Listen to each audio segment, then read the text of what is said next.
Yun ganyan, pag nakikita kayong ganyan, tsaka halimbawa inutusan kayo na palitan yung ilaw niyan, mag-iingat talaga kayo sa cover na yan.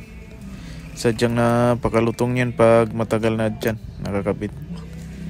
So makikita yan sa Pajero na Gen 2 2.5, yung Fieldmaster Adventure, tsaka yung Galant. Yun, napakahirap palitan ng ilaw niyan. Ang ano kasi dyan, yung pagtanggal ng cover, mababasag. Kaya dito, yan, mas maganda na may pamalit.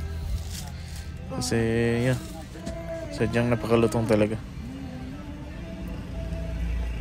Kaya pag inutusan kayo niyan or gusto niyo magpalit dyan, if yung sa tingin nyo na matagal na talaga siya or may mga bitak na, yun 100% na sure na mawawasak talaga yan. Kaya maghanap na kayong pamalit dyan. So marami naman yan sa Shopee tsaka sa Lazada. Meron ding mga replacement yan na lumalabas.